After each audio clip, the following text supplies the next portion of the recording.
سلام دوستان، امیدوارم خوب باشین. حال دلتون قشنگ باشه. هر روز هم حال دلتون قشنگتر از روز قبل باشه و امیدوارم که هر آنچه اتفاقات قشنگ هست سر راه زندگیتون قرار بگیره. امروز یه فال او و شما بریم ببینیم که حرفاتون به هم چیه. خیلی وقت یک کنجکاوی نکردیم. قبل از اینکه فالو شروع کنیم لطفاً کانالمو سابسکرایب داشته باشین و با لایک و کامنتتون هم حمایتتون شامل حال بنده بشه.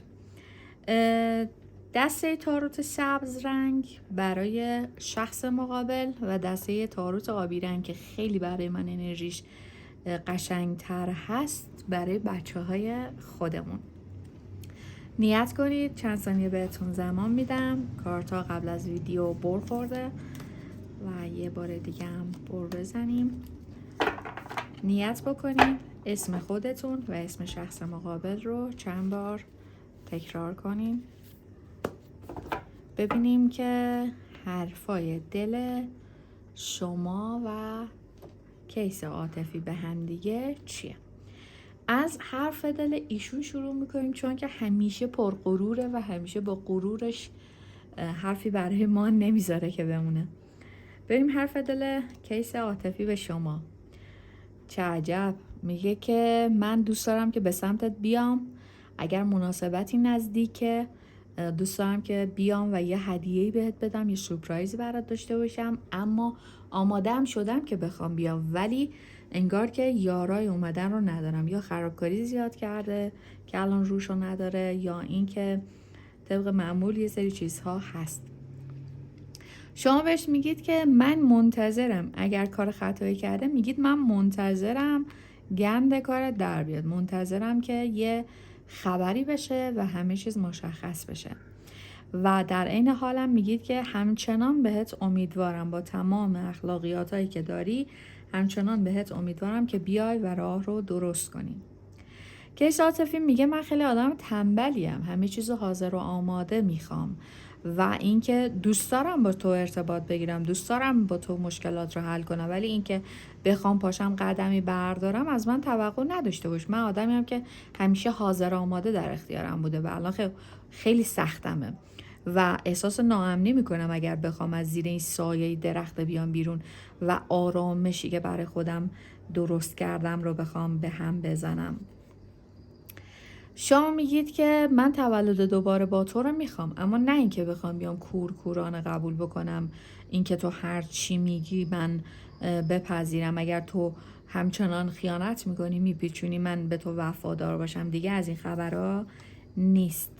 شخص مقابل میگه که تو برای من مثل یک ستاره میمونی، یه چیز دنباله داره درخشانی که نمیتونم بی خیال تو بشم و هنوز هم امید دارم به اینی که بتونم درست بکنم، اما آدمیم که انگار نمیتونم تعادل رو برقرار بکنم.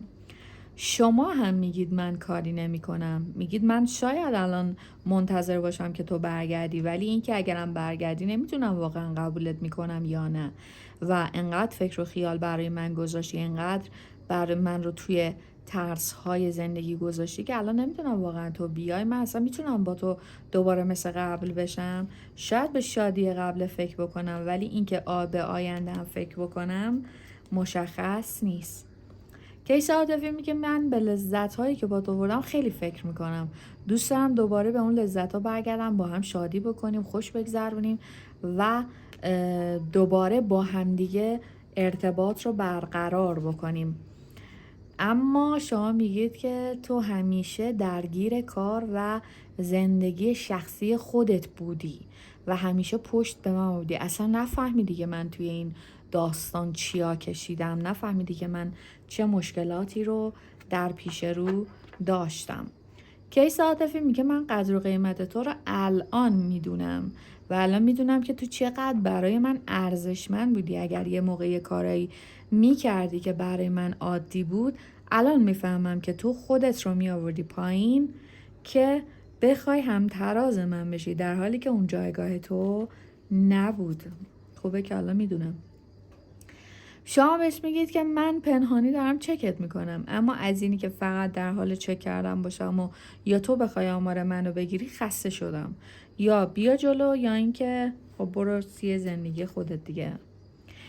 کیس عاطفی میگه من به زودی میخوام به سمتت قدم بردارم، ولی قدم که برمیدارم از من توقع نداشته باش قدم خاص و بزرگی باشه. همین حد که میام سمت تو بهت پیام میدم و ازت خبری میگیرم، تو قناعت کن و برگرد به رابطه. شما هم میگید من به لذت‌های رابطمون فکر میکنم، یعنی هر دو طرف به خاطرات فکر میکنن، ولی این کجا اون کجا، اون آدم از سر تقصیراتشه، ولی شما میگید انگار که یه جورایی دلتنگی براتون هست و دوست دارید که به اون، یعنی اون رابطه خراب نمیشد. کیس عاطفی میگه که من الان یا دوچار کارما شدم یا اینکه مشکلاتم خیلی زیاد شده و اینکه میگه میدونم که هر چه که کردم به خودم کردم و داره همه اونا سرم میاد و اطرافیان خیلی خوبی ندارم و این کارمای کار منه. شما میگید منو پیر کردی با رفتارت، با افکارت، با انتظار زیادی که گذاشتی، تمام انرژی من رو گرفتی. کیس عاطفی اگر اینو نمیگفت خیلی تعجب انگیز بود. از غرورش یه ذره میخواد کم بکنه، ولی میگه من همچنان پرغرورم و میگه من امپراتورم و تو با من اونجوری رفتار کن. من درسته یه قدم میام، یعنی کوتاه میام، ولی تو باید با من مثل یک امپراتور رفتار بکنی. و شما میگید من دیگه آگاه شدم، من دیگه اون آدم سابقه نیستم. اگر نمیخوای درست حسابی باشی بهتره که کلن نباشی. خب بذاریم ببینم که حس قلبی کیس عاطفی به شما چیه؟ حس قلبی اونی که شما نیتش کردین چیه؟ این کارتر رو میخوام بکشم. 1 2 3 4 5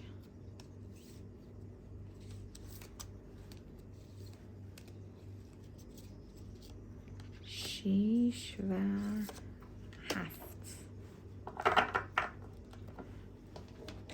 ببینیم حرف دل شما به ایشون چیه. 1 2 تا 3 تا 4 تا 5 تا 6 تا و 7. خب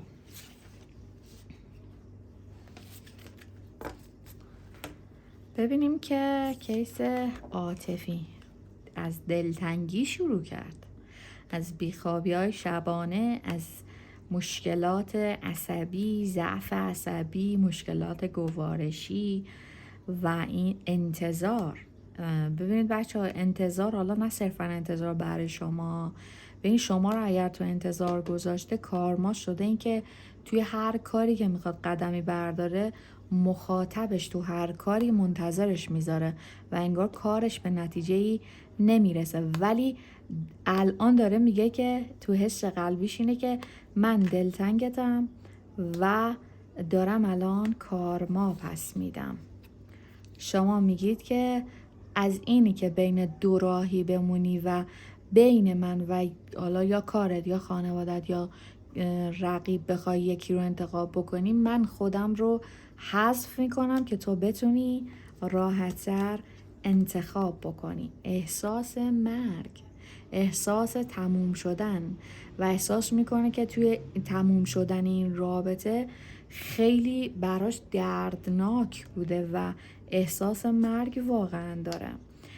شما میگید که من منتظر بودم بیای صحبت بکنی و درستش بکنی. الان هم شاید پیگیر این باشم یا چک بکنم ببینم هنوز پیگیر هستی؟ هنوز میخوای کاری بکنی یا نه؟ اما ایشون میگه که من دوست دارم با تو دیدار داشته باشم. تو قلبش دوست داره با شما دیدار داشته باشه، با شما توافق بکنه، با شما یک مهمونی داشته باشه، یک جشن داشته باشه و تموم کنه اون رابطه ای که توش کاتی بوده، قهر بوده و جدایی بوده. شما میگید که اگر قراره که درست بیا حالا یه فکری راجبش میکنیم. بچه ولی تو دایرکت ها اینجوری نمیگینا. کیس عاطفی میگه که من واقعا دوست دارم که با تو دیدار داشته باشم، توافق کنم، آشتی بکنم و با همدیگه یک مسیر جدیدی رو بسازیم. اما شما میگید بهت اعتماد ندارم، چون همیشه درو بودی، همیشه حرف زدی و تو انتظار گذاشتی و به حرفات خیلی عمل نکردی، پس قابل اعتماد نیستی. کیس عاطفی میگه که من پرغرورم، من آدمیم که سلطانم، تو همیشه باید به من احترام بذاری. یه قلبش اینه که میگه که اگر هم میان جلو، این از اینی که تو بخوای به من همیشه توجه بکنی کم نمیکنه ها. یعنی تو باید همون وایب سلطان بودن رو از من بگیری. اما شما میگید که من از خساستات خسته شدم دیگه.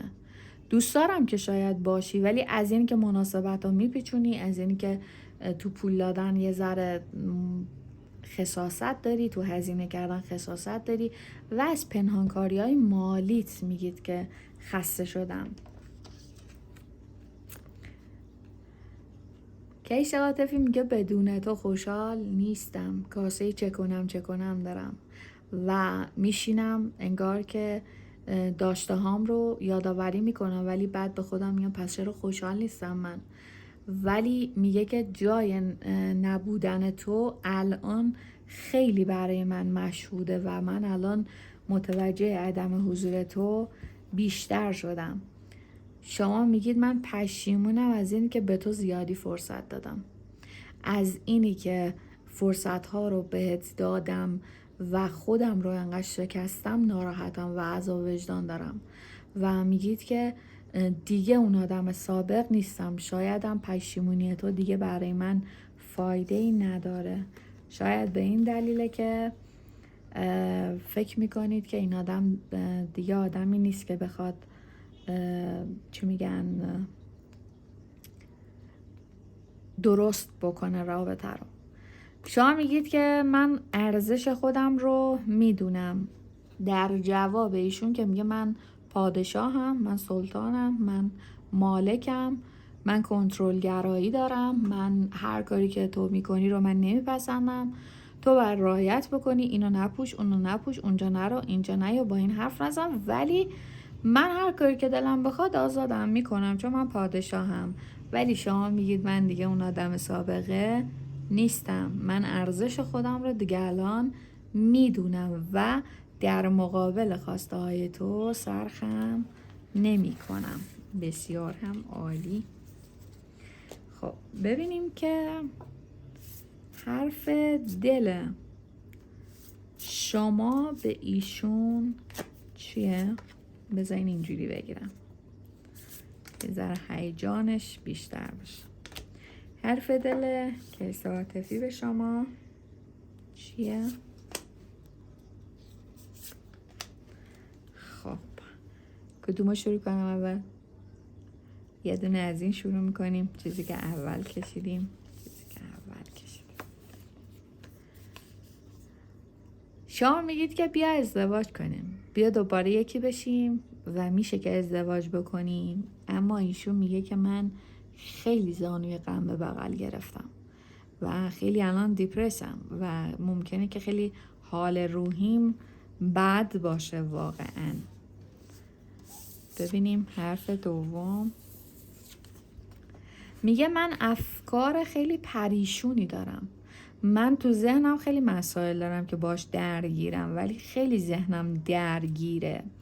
ولی شما میگید که من تحت شرایطی ازت دست نمیکشم، با وجودی که تو پشت کردی به من و با وجودی که تو به من بدی کردی، آسیب زدی، من از تو دست نمیکشم، ولی ایشون داره دوباره از مشکلات خودش فقط میگه. ببینیم انرژی آخر. خوب شروع کرد، خوب تموم کرد. یعنی میگه میخوام جسارتم رو جمع کنم و یه تصمیمی بگیرم، از منو جذب کنم که بیام سمتت.